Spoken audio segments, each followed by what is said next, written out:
मेरे नबी पाक ने फरमाया 3 काम करो तुम्हें फायदा होगा। हजरत अब्दुल रहमान इब्ने औफ फरमाते हैं मैंने इसका तजर्बा किया इस हदीस का, और आप फरमाया करते थे मुझे अल्लाह की इज्जत की कसम जो मेरे नबी ने कहा हक और साची का है, हक और सच का है। हुजूर सैयद आलम सल्लल्लाहु अलैहि वसल्लम ने फरमाया सदका देने से माल कम नहीं होता। सदका देने से माल जी क्या करने से, ये वादा है नबी पाक का। सदका देने से पैसे, अच्छा बताए ना जी मुझे 1000 में से 500 दे दिया तो बाकी कितने रह गए? तो हुजूर फरमा रहे हैं कम नहीं होते। 1000 दे दिया तो बाकी कितना बचा? नहीं भाई, मेरे महबूब फरमाते हैं तो अल्लाह के रास्ते में एक दे वो तुझे 700 गुना करके वापस अता फरमाएगा। नबी पाक ने फरमाया सदका देने से माल कम नहीं होता, और फरमाया माजरत करने से इज्जत में कमी नहीं आती। माजरत करने से इज्जत में कमी, अल्लाह अकबर, माजरत करने से इज्जत में कमी। और हद कर दी मेरे हबीब ने, फरमाया तू रब की रिजा के लिए आजिज़ी कर, तेरे नबी का वादा है अल्लाह तुझे इज्जत अता फरमा देगा। तू झुक जा अल्लाह की रिजा, आजिज़ी इख्तियार कर, सादगी इख्तियार कर, सादगी आजिज़ी कर, तुझे अल्लाह। एक 2 बातें इसमें इरशाद, एक माजरत कर गलती हो जाए, और दूसरा पहले आजिज़ी की बात सुने। हजरत उमर बिन अब्दुल अजीज बादशाह थे, सोए हुए थे, गुलाम भी पास आराम कर रहा था, मेहमान भी आए थे। गुलाम की ड्यूटी थी हर वक्त हजरत के पास रहना। अब सोए हुए देर हो गई, गुलाम बेचारा थोड़ा थोड़ा ऊँग आते आते सो गया। हजरत चिराग रोशन था, कुछ लिख रहे थे, मेहमान बैठा था, खादम सो गया। अब चिराग ना आहिस्ता आहिस्ता गुल हो गया, बुझ गया। हजरत उठे, बूढ़े आदमी थे, चिराग सही करने। मेहमान कहने लगे हुजूर मैं ना कर दूं, मैं ना कर दूं। कहने लगे नहीं तुम मेहमान हो, मेहमान से खिदमत नहीं ली जाती। तो उसने कहा गुलाम को जगाइए। फरमाने लगे अभी तो बेचारा सोया है और नींद से बेदार कर दूं। खुद गए, उसमें तेल दोबारा डाला, बत्ती ठीक की, जलाई, वापस आ गए। वो मेहमान, अब बादशाह का मेहमान भी तो को बादशाह ही होगा ना। कहने लगा हुजूर आप अपने काम खुद करते हैं, क्या लफ्ज है, क्या हुस्न है, और 2 जुमलों में क्या तासीर है। आप फरमाने लगे हाँ मैं अपने काम खुद करता हूँ। जब मैं गया था तब भी उमर बिन अब्दुल अजीज ही था, और जब चिराग सही करके वापस आया हूँ तो फिर भी उमर बिन अब्दुल अजीज ही हूँ। मेरे अंदर कोई तब्दीली आई, मैं वही हूँ जो गया था।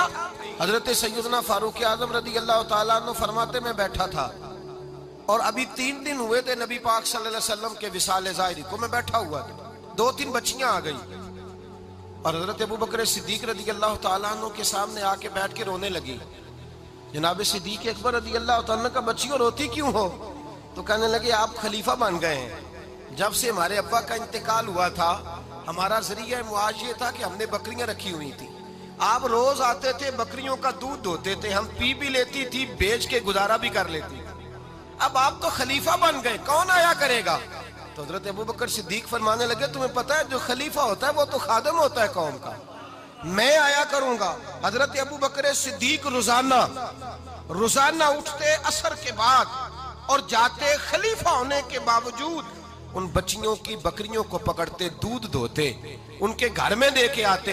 हजरत फारूक आजम जब भी देखते तो कहते अबू बकर तू पीछे आने वालों के लिए रास्ता बड़ा मुश्किल कर रहा है, बड़ा मुश्किल कर रहा है। जिगर राहे वफा में नक्श ऐसे छोड़ आया हूँ, मैं जिस मंजिल से गुजरा हूँ वो अब तक याद करती है। हजरत सलमान फारसी रजी अल्लाह ताला अन्हु सूबे के गवर्नर थे, सादा सा लिबास पहनकर, सादा सा, बस स्टॉप पे खड़े थे, जहां से लोग अंदर दाखिल होते थे, जहां सवारियां बांधी जाती थी, आज हम अपने जुबान में उसे बस स्टॉप कहते। बाहर खड़े थे, कोई मेहमान आ गया किसी का, उसने देखा सादे से कपड़े हैं, खस्ता सी हाली है, उसने समझा कोई कुल्ली है शायद, माजल वो मुलाजम है। कहने लगा खादम इधर आओ, इधर आओ। आप करीब गए, कहने लगे मेरा सामान उठाओ। इमाम गजाली फरमाते हैं जब तू इल्म पढ़ने बैठता है तो ये भी ख्याल करना तेरे अंदर तकब्बुर का बूटा ना लग जाए, आजी इख्तियार करना, आजी।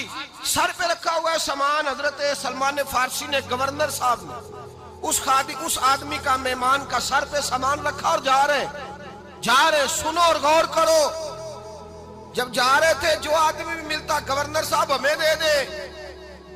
मेहमान परेशान हो गए, कहने लगे हुजूर आप गवर्नर है? फरमाने लगे नहीं, ये तो मेरा दुनियादारी का नाम है जो इन लोगों ने रखा हुआ है, असल मेरा नाम वही है जो तूने लेके पुकारा है, असल नाम वही है। तूने कहा गुलाम इधर आ, आप फरमाने लगे पहले मैं एक यहूदी का गुलाम था, फिर रब ताला ने फजल किया तो मैं मोहम्मद अरबी का गुलाम हो गया, रसूलुल्लाह का गुलाम हो, और जब मैं नबी पाक का गुलाम हुआ हूं तो इस सारे सूबे का इमाम हो गया हूं, तो असल तो मैं गुलाम ही हुआ ना। दूसरा मेरे नबी पाक सल्लल्लाहु अलैहि वसल्लम ने, एक तो आजिज़ी से इज्जत मिलती है, तकब्बुर से इज्जत, वो जो बंदा झिझकता है ना तेरे नेड़े जाने से, तो कहता है मेरी बड़ी इज्जत करता है, वो इज्जत नहीं करता।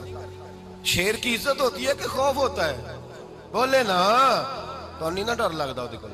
शेर का क्या होता है? खौफ, इसकी इज्जत नहीं होती। तो दरिंदा है, दरिंदों की भी कभी इज्जत होती है। तो जो आदमी डंडे के जोर पर लटका के डंडा और वो लोगों से इज्जत करा रहा, तो भाई ये तेरी इज्जत नहीं है, तेरा खौफ है। इज्जत आजिज़ी में है, इनकिसारी में है। और दूसरा मेरे नबी पाक सल्लल्लाहु अलैहि वसल्लम ने फरमाया इज्जत माफ करने में है। इज्जत किस चीज में है? बदला लेने में इज्जत, ये हकायक है। इज्जत बदला लेने, जिसने एक थप्पड़ के जवाब में दो मारे वो बाइज्जत नहीं, बल्कि मुस्नद इमाम अहमद बिन हंबल पढ़ी, हजरत मूसा अलैहिस्सलाम कोहे तूर पे खड़े, मेरे रसूल पाक अलैहिस्सलाम फरमाते हैं जनाब मूसा अलैहिस्सलाम ने अल्लाह की बारगाह में अर्ज किया, ऐ अल्लाह सारी दुनिया कहती है हम इज्जत वाले हैं, हम इज्जत वाले, मन आज़्ज़ु इबादा का या अल्लाह, ऐ अल्लाह तू बता तेरे बंदों में इज्जत वाला कौन है? तो हजरत मूसा कहते हैं रब करीम ने फरमाया इज़ा कादरा गफारा, जिसके पास बदला लेने की ताकत हो फिर भी माफ कर दे वो बड़ी इज्जत वाला हुआ करता है। जो ईंट के जवाब में पत्थर मार सकता हो, जो गोली के जवाब के अंदर 15 गोलियां मार सकता हो, लेकिन माफ कर दे वो बड़ी इज्जत वाला है। इज्जत वाला है जो माफ करे। हजरत फखर जहां देलवी बहुत बड़े दरवेश थे, सिलसिला आलिया चिश्तिया का बहुत बड़ा नाम, और इस सूफी के आप हालात पढ़े तो रब करीम ने बड़ा ही नवाजा हुआ था। दिल्ली की जामे मस्जिद के खतीब, और इनकी करामत ये थी कि जो आदमी आके सामने खड़ा होता था ना, उसे बताना नहीं पड़ता था कि मेरे दिल में क्या है, बताना नहीं पड़ता था। सामने आके खड़ा होता था तो हजरत हाथ उठाते थे, कहते थे अल्लाह ये बे औलाद है, इसे औलाद अता कर दे। दूसरा आके खड़ा हुआ, खुशी नहीं हो रही आपको?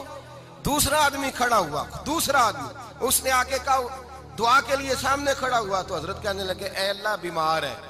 वो कहता मेरे दिल में बात थी, मुझे बतानी नहीं पड़ी।